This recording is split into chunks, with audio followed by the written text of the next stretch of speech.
Thank you Amar.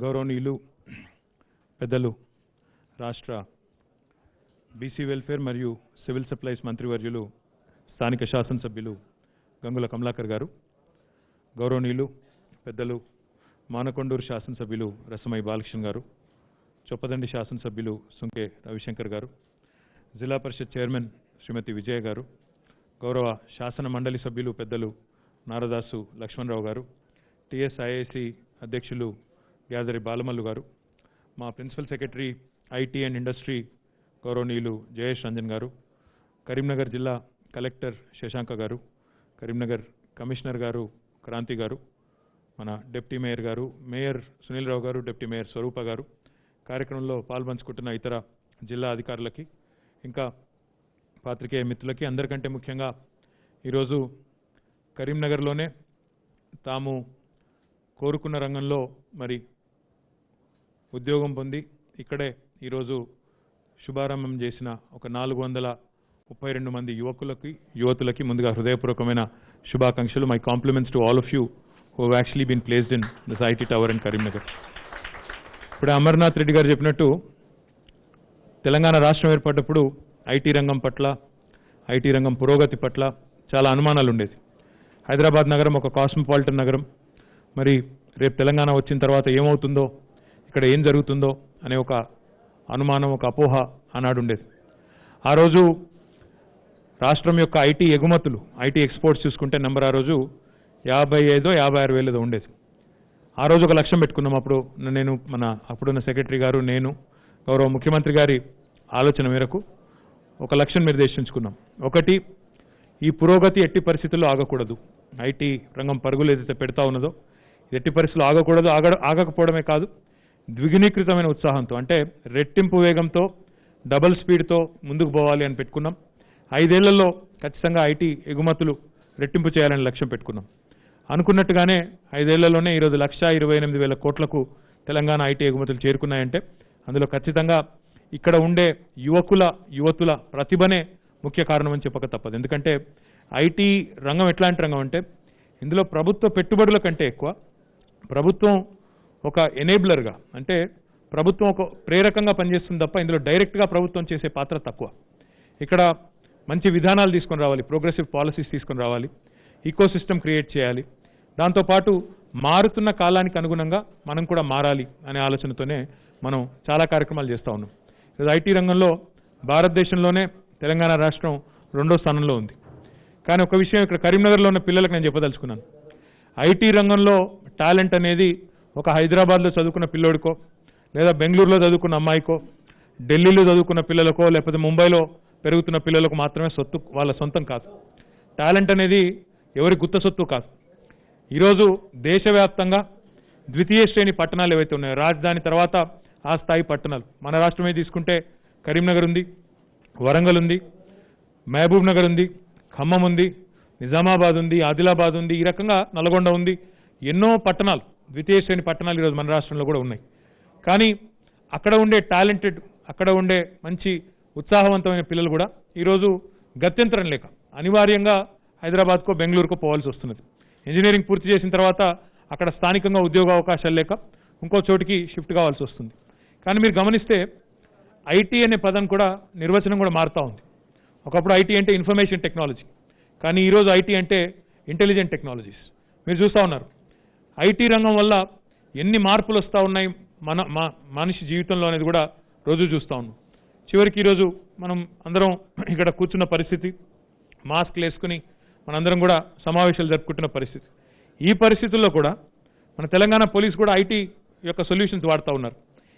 Artificial intelligence ద్వారా ఎవరు mask వేసుకున్నారు, ఎవరు మాస్క్ వేసుకోలేదు అనే ఒక టెక్నాలజీ కూడా, యాప్ కూడా ఒక స్థానిక మన స్టార్టప్ డెవలప్ చేస్తే దాన్ని కూడా వాడి చాలా రకాలుగా కోవిడ్ని కూడా కంట్రోల్ చేసేదానికి ప్రయత్నం చేస్తూ ఉన్నారు. కోవిడ్ నియంత్రణలో కూడా తెలంగాణ ఐటీ రంగం చాలా కీలకమైన పాత్ర పోషిస్తూ ఉంది. కానీ ఈరోజు కరీంనగర్లో ముఖ్యంగా ఈ ఐటీ టవర్ ప్రారంభోత్సవంలో నేను చెప్పేది ఒకటే, టాలెంట్ ఎవరి గుత్త సొత్తు కాదు. టాలెంట్ అనేది కేవలం హైదరాబాద్లో చదువుకుంటేనో, పెద్ద పెద్ద కంపెనీల్లో పనిచేస్తేనో, అక్కడున్న వారికి మాత్రమే సొంతం, మనకి లేదు అనుకోవడం మాత్రం తప్పు. ఈరోజు మీరు ప్రపంచవ్యాప్తంగా చూస్తే కూడా పెద్ద పెద్ద ఐటీ కంపెనీసు లేదా టెక్నాలజీ ప్రోడక్ట్స్ తీసుకొచ్చిన ఇన్నోవేటర్స్ని చూస్తే కూడా వాళ్ళు పెద్దగా చదువుకోలేదు. చదువుకోని వాళ్ళు కూడా పెద్దగా చదువుకోకపోయినా, లేదా అందరూ ఐశ్వర్యవంతుల కడుపులోనే పుట్టలేదు, లేదా అందరూ కూడా మన అత్యున్నతమైన నగరాల్లో మాత్రమే నివసించలేదు, అక్కడే చదువుకోలేదు. ద్వితీయ శ్రేణి పట్టణాలు లేదా గ్రామీణ ప్రాంతాల నుంచి వచ్చిన వాళ్ళకు కూడా చాలామంది తమ సొంత తెలివితేటల ఆధారంగా ఈరోజు మంచి మంచి ప్రోడక్ట్స్ తీసుకొని వస్తూ ఉన్నారు. ఇప్పుడే ఇక్కడికి వచ్చి చూస్తే చాలా సంతోషం అనిపించింది. పైన ఒక కంపెనీని కలిసి మాట్లాడుతూ ఉంటే టీమప్ అనుకుంటా, వాళ్ళు అన్నారు, సార్ మేము కరీంనగర్ కార్పొరేషన్తో ఆల్రెడీ పనిచేస్తున్నాం సార్, మేము వాళ్ళకి యాప్స్ కూడా తయారు చేసి ఇచ్చినామన్నారు. చాలా బాగా అనిపించింది. ఇంకో కంపెనీని కలిస్తే మేము ఫామ్ టు హోమ్ వీటా అనే కంపెనీ, ఫామ్ టు హోమ్ అంటే ఇక్కడ రైతు దగ్గర పండించిన పంటను డైరెక్ట్గా మేము ఇంటికి డెలివరీ చేస్తాము అని చెప్పి వాళ్ళు ఒక యాప్ తయారు చేసాం సార్ మేమని వాళ్ళు ముందుకు వచ్చినారు. ఈ రకంగా స్థానికంగా ఉండే పిల్లల్లో కూడా మీకు చాలామంది టాలెంటెడ్ పిల్లలు ఉన్నారు. మీరు ఎంత ప్రయత్నం చేస్తే అంత మంచి రిజల్ట్స్ వచ్చే అవకాశం ఉంటుంది. జయేష్ రంజన్ గారు ఇప్పుడో మాట అన్నారు, ఇక్కడ ఎవరెవరైతే ఇక్కడ ఈరోజు పనిచేస్తూ ఉన్నారో, ఎవరెవరైతే ఐటీ టవర్లో స్పేస్ తీసుకుని పనిచేస్తున్నారో, I request collector Shashank and also corporation commissioner to interact with them more frequently. మీ పెయిన్ పాయింట్స్ చెప్పండి. ఉదాహరణకి సొల్యూషన్స్ ఎట్లా రావాలి అంటే, ఐటీ సొల్యూషన్స్ ఎట్లాంటివి రావాలంటే, మనిషి జీవితంలో ఉన్న సమస్యలు ఏంటి, గవర్నమెంట్లో ప్రస్తుతం మన డిపార్ట్మెంట్స్లో కానీ ఇంకోటి కానీ ప్రజలకు మెరుగైన వసతులు, మెరుగైన సేవలు అందించడానికి ఉన్న సమస్యలు ఏంటి, వాటి పరిష్కారాలు ఏంటి, అవి వెతకాలి. ఒక చిన్న ఉదాహరణ నేను మీకు చెప్తాను. చాలా ఏళ్ళ కిందట, 4-5 ఏళ్ళ కిందట అనుకుంటాను, హైదరాబాద్లో మేము జయేష్ రంజన్ గారు, నేను అన్ని డిపార్ట్మెంట్లలో ఉండే సమస్యలు ఏంటని వెతుకుతూ ఉన్నాం. అందులో మీ అందరికీ కూడా తెలుసు, ఇప్పుడు మన రోడ్డు మీద బండి వేసుకొని పోతుంటే పోలీసు వాళ్ళు ఆపుతారు. ఆపి అడుగుతారు, లైసెన్స్ ఉందా, ఇన్సూరెన్స్ ఉందా, రిజిస్ట్రేషన్ కార్డు ఉందా అని అడుగుతారు. మేము ఈ సమస్యని, అంటే చాలామంది ఏదో ఒకటి మర్చిపోతారు సహజంగా, సో ఈ సమస్యని ఒక స్టార్టప్కి చెప్పాం. హైదరాబాద్లో ఒక స్టార్టప్ చెప్తే వాళ్ళు ఒక ప్రోడక్ట్ తీసుకొని వచ్చినారు. సరే ఇదేం లేదు సార్, మీరు పోలీస్ వాళ్ళని ఒప్పించండి, ట్రాన్స్పోర్ట్ డిపార్ట్మెంట్ని ఒప్పించండి, మేము డిజిటల్ వాలెట్లో ఈ 3 కూడా స్టోర్ చేసుకునే దానికి సొల్యూషన్ ఉంది అంటే ఒక వాలెట్ అని, మొబైల్ వాలెట్ అని తయారు చేశాం. తయారు చేస్తే ఈరోజు దాదాపు ఇప్పటికే 20 లక్షల మంది డౌన్లోడ్ చేసుకున్నారు. ఒక చిన్న స్టార్టప్ హైదరాబాద్లో తీసుకొచ్చిన సొల్యూషన్ ఇది. దానివల్ల లక్షలాది మందికి పరిష్కారం, లక్షలాది మందికి ఉపశమనం. ఇటు పోలీసు వాళ్ళకి ఈజీ అయింది, అటు ప్రయాణికులకి అంటే ప్రజలకు ఈజీ అయింది, అందరికీ ఈజీ అయింది. ఈ రకమైన ఎన్నో రకాల పరిష్కారాలు మనం స్థానికంగానే తెచ్చుకునే అవకాశం ఉంటుంది. కాబట్టి I request collector particularly to encourage local startups. ఎందుకంటే ఆ పిల్లలకి మనం we should be their first customer. మనం కొద్దిగా వాళ్ళకి హెల్ప్ చేస్తే, వాళ్ళ ప్రోడక్ట్లో దమ్ముంటే టేక్ ఆఫ్ అవుతారు. కానీ ఒక మాట మాత్రం ఇక్కడ చెప్పాలి, గవర్నమెంట్ ఉంది కదా, లేదా గవర్నమెంట్ బిల్డింగ్లో మనం ఉన్నాం కదా, కాబట్టి గవర్నమెంట్ ఆర్డర్స్ అన్నీ నేనే తీసుకుంటానంటే అల్టిమేట్గా మీ ప్రోడక్ట్లో దమ్ముంటే ప్రజలు ఆస్వాదిస్తారు, ఆహ్వానిస్తారు, మీ ప్రోడక్ట్ కూడా నిలబడుతుంది. లేకపోతే మనం ఎంత చెప్పినా ఏం చేసినా అల్టిమేట్గా ఈ పోటీ ప్రపంచంలో నిలదొక్కునే పరిస్థితి ఉండదు. నాకు తెలుసు కోవిడ్ వల్ల, కరోనా వల్ల చాలా ఇబ్బందులు పడుతూ ఉన్నారు అందరు, స్టార్టప్స్ ముఖ్యంగా చాలా ఇబ్బందులు పడుతూ ఉన్నాయి. అందుకే ఇప్పుడు నేను జయేష్ రంజన్ గారు అనుకున్నాం, మరి మన ఈ ఐటీ టవర్లో ఉన్న ఐటీ సంస్థలు ఏవైతే ఉన్నాయో మీ అందరికీ ఏదైతే ప్రస్తుతం మీకు రెంట్ అనేది పెట్టినారో అదంతా కూడా వచ్చే జనవరి వరకు ఏది కూడా లేకుండా మొత్తం కూడా వేవ్ ఆఫ్ చేస్తాము. మీకు ఎంకరేజ్ చేసేదాన్ని. ఎందుకంటే మేము ఇంత పెద్ద బిల్డింగ్ కట్టింది, 83,000 స్క్వేర్ ఫీట్ల బిల్డింగ్ కట్టింది మీకోసం. కట్టిన తర్వాత మళ్ళీ స్టార్టప్స్ ఇప్పుడున్న ఇష్యూస్, ఇప్పుడున్న ఇబ్బందులు, ఎదుర్కొంటున్న సమస్యలు మాకు తెలుసు కాబట్టి ఆ రెంట్ అంతా కూడా వేవ్ చేసి మీ అందరికీ అండగా ఉంటాం. ఇప్పుడే కమలాకర్ గారు అడిగారు, అన్న మాకు ఇంకా కూడా చాలామంది అడుగుతూ ఉన్నారు, యూఎస్ నుంచి ఇతర ఫ్రెండ్స్ కూడా అడుగుతున్నారు, ఇంకా స్పేస్ కావాలంటున్నారు అన్నారు. ఈ బిల్డింగ్లో ఇంకా కొంత స్పేస్ ఉంది, దాదాపు ఇంకో 15-16,000 స్క్వేర్ ఫీట్ల లీజబుల్ ఏరియా ఉంది. ఇది ఇచ్చిన తర్వాత ఇంకా అదనంగా డిమాండ్ వస్తే డెఫినెట్గా పక్కకి ఇంకో 2.5-3 ఎకరాల స్థలం ఉంది, అక్కడ నెక్స్ట్ ఫేజ్ నిర్మాణం చేయడానికి కూడా ప్రభుత్వం సిద్ధంగా ఉంది.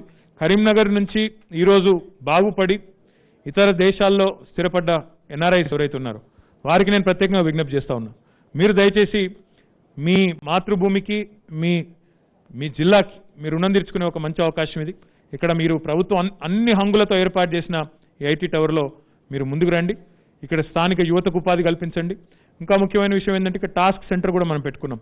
Telangana academy for skill and knowledge has trained lakhs of people already. 6 ఏళ్లలో లక్షల మంది తెలంగాణ పిల్లలకి నైపుణ్య శిక్షణ ఇచ్చి మిమ్మల్ని ఉద్యోగార్హులుగా తయారు చేసి జాబ్ రెడీగా, అంటే మీరు చదువుకున్న చదువు ఉంటుంది కానీ ఇంటర్వ్యూకి పోయినప్పుడు మనం చాలామంది నాలెడ్జ్ ఉన్నా చెప్పలేం, లోపల ఎంత నాలెడ్జ్ ఉన్నా కమ్యూనికేషన్ స్కిల్ లేక, లేదా సాఫ్ట్ స్కిల్స్ అంటారు, ఇవన్నీ కూడా లేక చెప్పలేము, ప్రజెంట్ చేయలేము.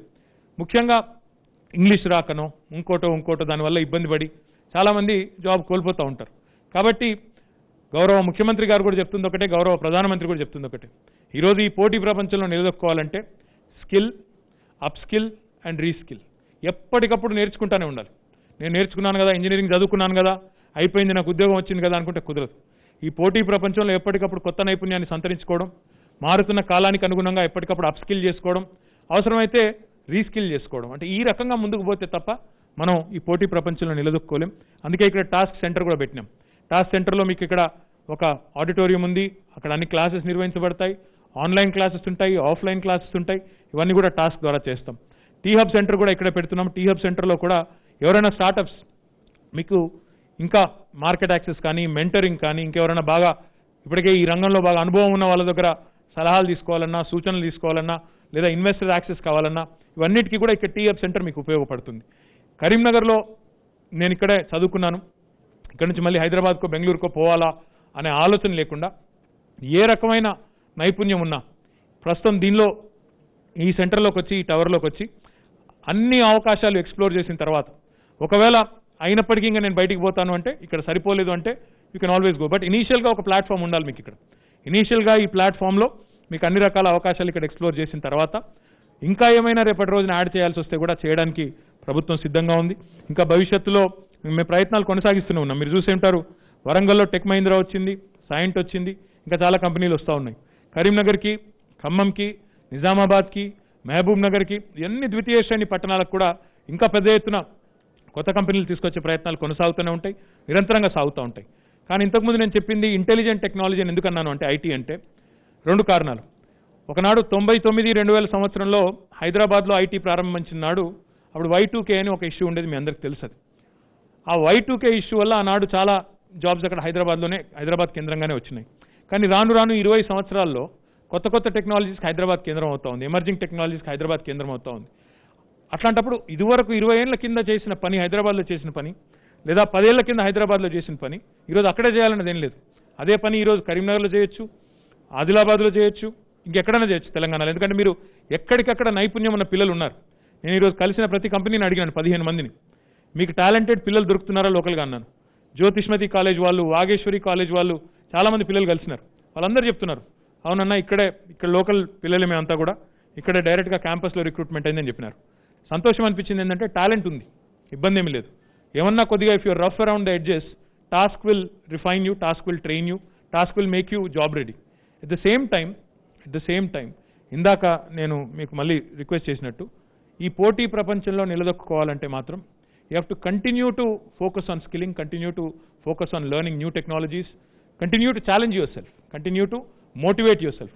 జాబ్ వచ్చింది కదా, కరీంనగర్లో ఉన్నాను కదా, మా ఫ్రెండ్స్ ఉన్నారు కదా, నేను తిరుగుతూ ఉంటానంటే అట్లా కాదు. You have to continue to motivate your self to do more, continue to motivate your self to engage in the current trends, current emerging trends in the world. ఇవన్నీ చూసుకొని మీరు ముందుకు పోతే భవిష్యత్తు చాలా ఉజ్వలంగా ఉంటుంది. ఇది కేవలం ప్రారంభం మాత్రమే. కరీంనగర్లో భవిష్యత్తులో కరీంనగర్లో ఐటీ రంగం మరిన్ని మెట్లెక్కాలని, తప్పకుండా ఇక్కడ వేలాది మంది మరి ఇక్కడే ఉద్యోగాలు పొందాలని, భవిష్యత్తులో పెద్ద పెద్ద కంపెనీస్ కూడా ఇక్కడికి రావాలని మనస్ఫూర్తిగా కోరుకుంటూ ఆ దిశగా మా ప్రయత్నాలు నిర్విరామంగా కొనసాగిస్తాం గౌరవ ముఖ్యమంత్రి గారి ఆశీర్వాదంతో అని చెప్తూ, ఈరోజు కరీంనగర్ పట్టణం చూస్తే కూడా ఉదయం నుంచి తిరుగుతూ ఉన్నాం. నేను, మంత్రి గారు, ఎన్నో రకాలుగా మారిపోయింది. ఇది నేను ఇక్కడే నేను కరీంనగర్లోనే పుట్టినోడిని నేను కూడా. కాబట్టి నేను చూసిన కరీంనగర్ని ఇక్కడ చదువుకున్నాను కూడా చిన్నప్పుడు.